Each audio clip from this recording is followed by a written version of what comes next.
Un missionnaire me dit un jour, comme en guise d'excuse, j'ai toujours désiré un réveil, mais ma station est si loin de tout que je n'ai jamais pu y faire venir un évangéliste. Comme si l'Esprit de Dieu n'agissait que par quelques privilégiés. Nous sommes convaincus, nous l'affirmons avec pleine conviction, que le réveil peut avoir lieu quand et où nous voulons. Ce prince des évangélistes, Finney, croyait que tout groupe de chrétiens qui avaient de cœur et sans réserve la volonté de Dieu pouvait avoir un réveil. Moody affirmait constamment que la Pentecôte n'était que le spécimen de ce que voulait faire l'Esprit. J'espère que de la lecture de ces pages, le lecteur ne conclura pas que l'Orient est mieux prédisposé au réveil que les autres parties du monde. Ce serait un grave malentendu. Nous avons vu dans nos propres pays des auditoires remuer exactement comme ceux de la Chine.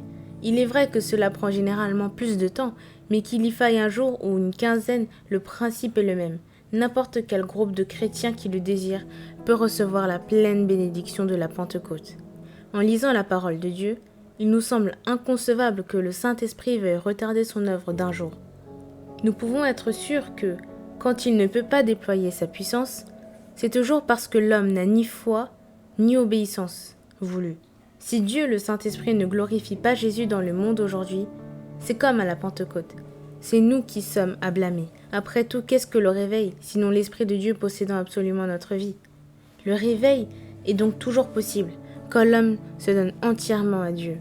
La résistance au Saint-Esprit est le seul péché qui puisse empêcher le réveil. Mais sommes-nous prêts à recevoir le Saint-Esprit? Apprécions-nous à leur valeur et le don et le donateur? Voulez-vous payer le prix du réveil par le Saint-Esprit? Prenez la prière par exemple. L'histoire des réveils montre que tous ont été déclenchés par la prière. Cependant, n'est-ce pas justement là que beaucoup d'entre nous tremblent et hésitent devant le prix à payer? La Bible ne nous dit pas grand-chose sur ce qui s'est passé dans la chambre haute, entre l'Ascension et la Pentecôte. Mais nous sommes certains que les disciples étaient avares des minutes qu'ils ne passaient à genoux. Que d'interdits, de scories, de déchets à faire disparaître! Le miracle de la Pentecôte fut la meilleure preuve de l'œuvre de purification qui s'était faite dans la chambre haute. Nous savons que toutes les effusions du Saint-Esprit ont toujours été étroitement liées à la prière. Quand ils eurent prié, nous dit Luc, le lieu où ils étaient assemblés trembla, ils furent tous remplis du Saint-Esprit. Les grands mouvements de la Réforme ont été en grande partie les résultats de la prière. On dit de Luther qu'il obtenait de Dieu en priant tout ce qu'il voulait. Marie Stuart craignait plus les prières de John Knox que toutes les armées de la reine Élisabeth. L'œuvre magnifique du Saint-Esprit qui transforma chez les Moraves en 1727 toutes les discordes en un grand amour fit d'eux la plus grande force missionnaire du monde. Cette œuvre eut sa source dans la prière. Y a-t-il jamais eu dans l'histoire de l'Église, écrit l'évêque Haas, une réunion de prière qui ait duré 100 ans? Les Moraves la commencèrent à Hernut en 1727. Ils appelèrent l'intercession d'une heure. Se relayant jour et nuit, un frère ou une sœur était toujours en prière. L'objet principal de ces requêtes était l'œuvre de Dieu par l'Église. La prière mène l'action. Dans ce cas-là, elle crée un désir ardent chez les Moraves, de porter le salut de Christ aux païens. Ce fut le commencement des missions modernes. De l'église d'un petit village, il sortit en 25 ans plus de 100 missionnaires. Nous ne trouverons nulle part et à aucune époque aucun mouvement qui égale celui-là. Mais pourquoi le mouvement morave n'aurait-il pas aujourd'hui sa contrepartie? Pouvons-nous concevoir que l'Esprit de Dieu se lasse? Nous pouvons être sûrs que la bénédiction nous attend, si nous consentons seulement à nous agenouiller et à la recevoir.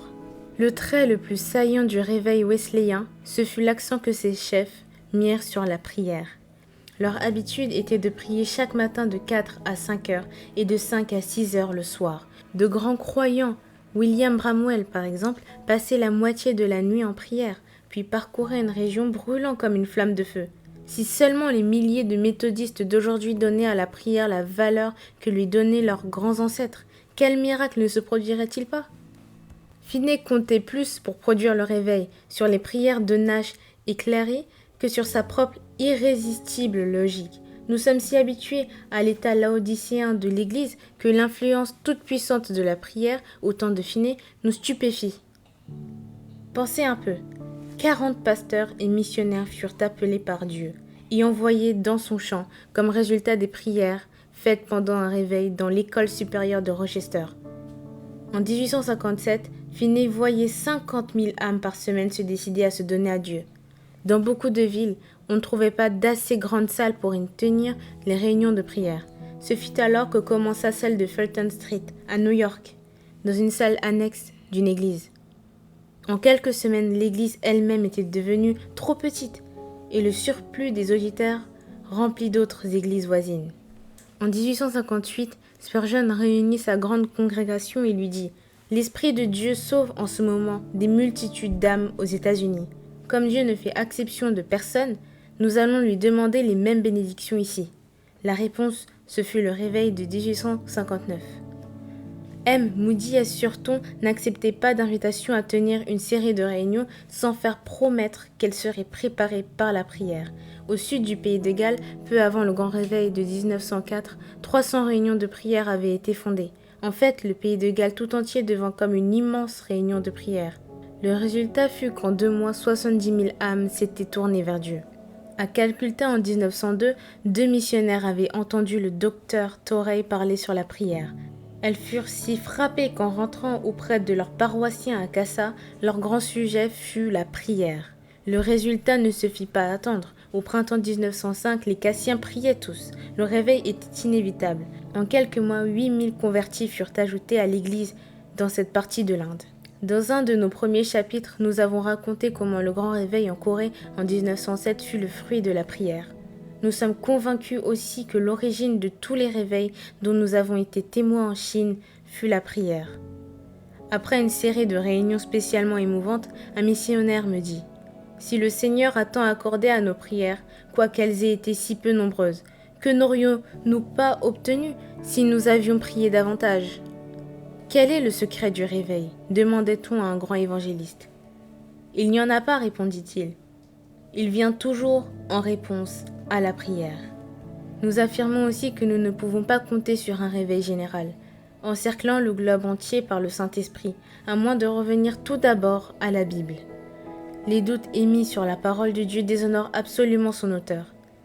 Quelle douleur doit être la sienne quand il voit si peu estimé par les hommes le livre qui seul rend témoignage à son Fils. Si la Bible n'est pas pour nous, en toute sincérité, la parole même de Dieu, nos prières ne sont que moquerie et dérision. Il n'y a jamais eu de réveil, là où il n'existait pas d'hommes et des femmes croyant de tout leur cœur à la parole de leur Dieu en s'appuyant sur ses promesses. L'épée de l'Esprit, qui est la parole de Dieu, est la seule arme qui ait jamais été utilisée avec puissance dans le réveil. La parole de Dieu est toujours, pour celui qui croit en ce qu'elle dit, sur elle-même une épée, un feu, un marteau qui brise le roc.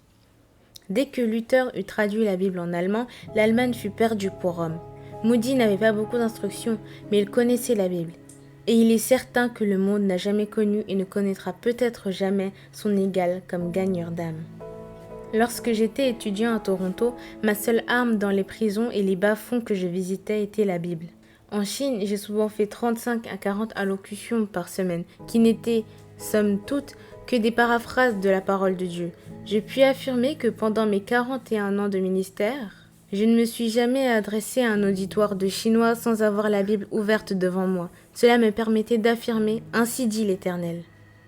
Croyant que la simple prédication de l'Évangile suffisait pour amener des âmes à Christ, j'ai toujours agi en conséquence.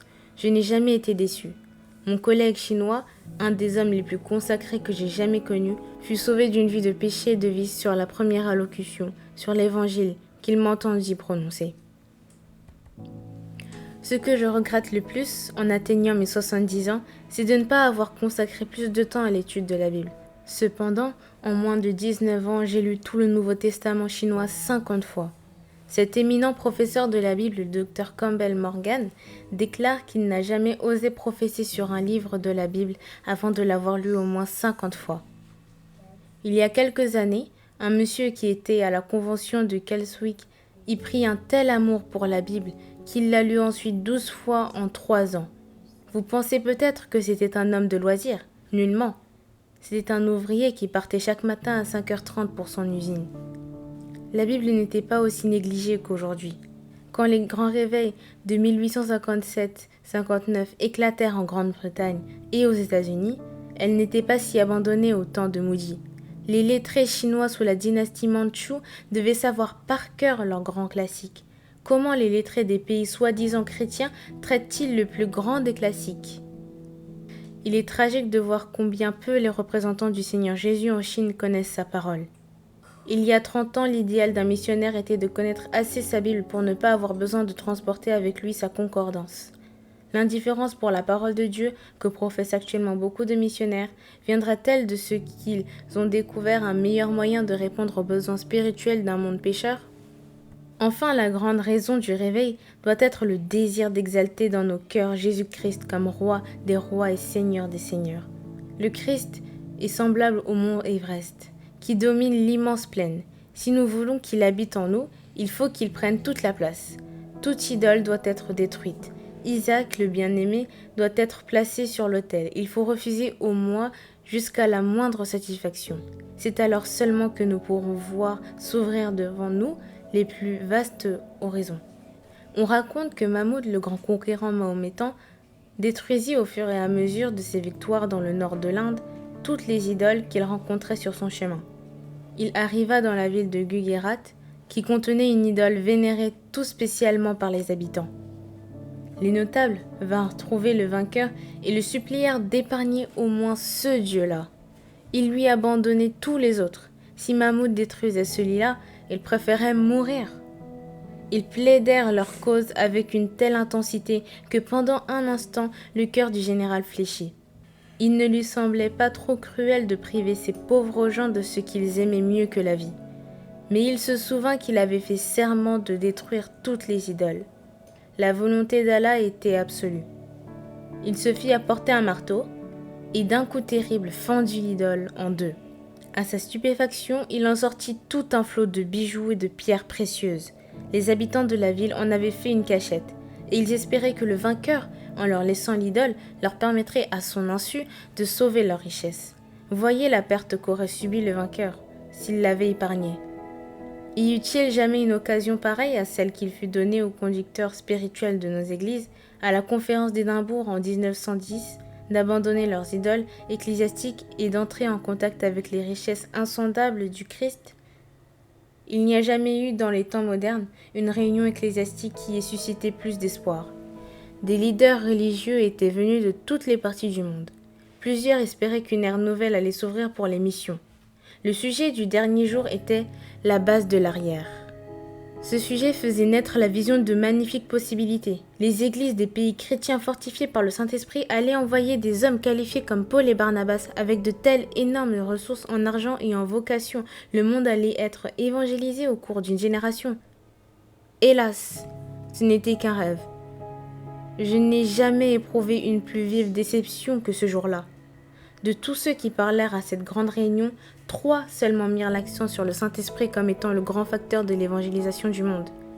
À écouter les discours prononcés ce jour-là, on était obligé de conclure que pour donner l'évangile aux païens, il suffisait d'avoir une meilleure organisation, des moyens matériels plus perfectionnés, un plus grand nombre de vocations masculines et féminines.